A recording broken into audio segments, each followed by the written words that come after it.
ভারতের দাদাগিরির দিন শেষ, এবার মাথা উঁচু করে বাঁচবে ছাত্র জনতার নতুন বাংলাদেশ। বাংলাদেশে ভারতীয় দাদাগিরির শেষ দিন ছিল গত 4ই আগস্ট। 5ই আগস্টের সকাল হতেই পুরো বিশ্ব দেখছে নতুন এক বাংলাদেশকে। ভারতীয় আগ্রাসন এবং দাদাগিরি রুখতে এবার এক হয়েছে দুই ভাই। আমাদের নির্ভরতার সুযোগ নিয়ে ভারত এতদিন যে দাদাগিরি করেছে, এবার তা খতমের পালা। নিত্য প্রয়োজনীয় পণ্য থেকে শুরু করে পোশাক শিল্পের তুলা এবার ভারত থেকে নয়, বরং পাকিস্তান থেকেই আমদানি করা হবে। এক সপ্তাহ আগে করাচি থেকে চট্টগ্রামে আসা জাহাজটি ছিল ট্রেইলার।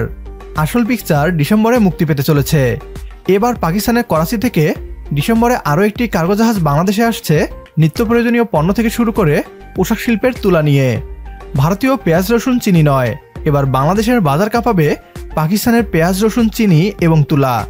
কিভাবে ডিসেম্বরেই বদলে যেতে চলেছে বাংলাদেশের ভোগ্যপণ্যের বাজার, বিস্তারিত থাকছে আজকের এই ভিডিওতে। বাংলাদেশ খাতা কলমে একটা স্বাধীন ও সার্বভৌম দেশ হলেও গত 15 বছরে বাংলাদেশকে নিয়ন্ত্রণ করা হতো দিল্লি থেকে।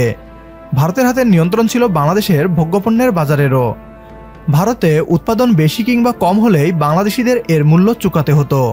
পান থেকে চুন খসলেই ভারত বাংলাদেশে রপ্তানি বন্ধ করে দিত। এতে বিপাকে পড়তে হতো বাংলাদেশি ভোক্তাদের। ভারতের বিকল্প না খুঁজে স্বৈরাচারী সরকার দিনের পর দিন ভারত নির্ভর করে রেখেছে বাংলাদেশকে। ভারতকে বয়কট করে পাকিস্তান থেকে পেঁয়াজ, চিনি ও তুলাসহ বিভিন্ন পণ্য আমদানি করতে পারত। 1971 সালে স্বাধীনতা সংগ্রামের অজুহাত দিয়ে বাংলাদেশিদের ভারত নির্ভর করে রেখেছিল আওয়ামী সরকার।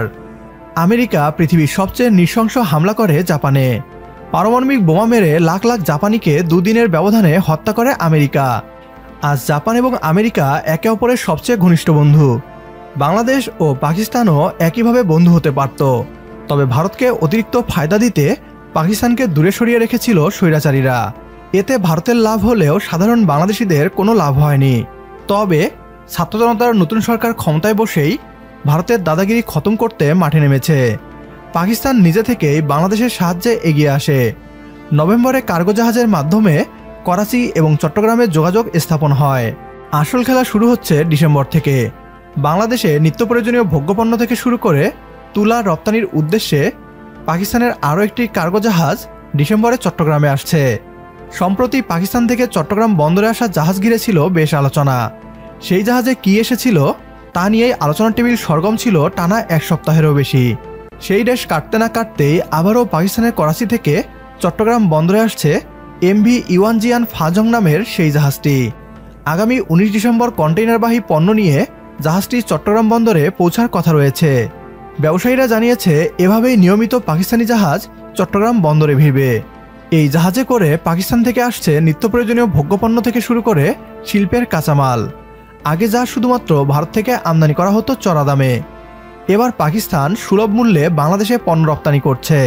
ফলে এর প্রভাব বাংলাদেশের বাজারে আগামী ডিসেম্বর মাস থেকেই পড়বে বলে আশা করা হচ্ছে। এভাবেই বাংলাদেশের ভোগ্যপণ্যের বাজারের পর বাংলাদেশের শিল্পখাত কাঁচামালের জন্য ভারত নির্ভরতা মুক্ত হচ্ছে। বাংলাদেশ এবং পাকিস্তানের মাঝে বাণিজ্য আরও সহজ এবং বৃদ্ধি করা হোক। এতে বাংলাদেশের বাজারে ভারতীয় সিন্ডিকেট ভেঙে পড়বে। একমত হলে কমেন্ট বক্সে ইয়েস লিখে জানিয়ে দিন আমাদের। সেই সাথে ভিডিও শেয়ার করে দেখার সুযোগ করে দিন আপনার বন্ধুদের। পরবর্তী ভিডিও দেখার আমন্ত্রণ জানিয়ে বিদায় নিচ্ছি আজ। আল্লাহ হাফেজ।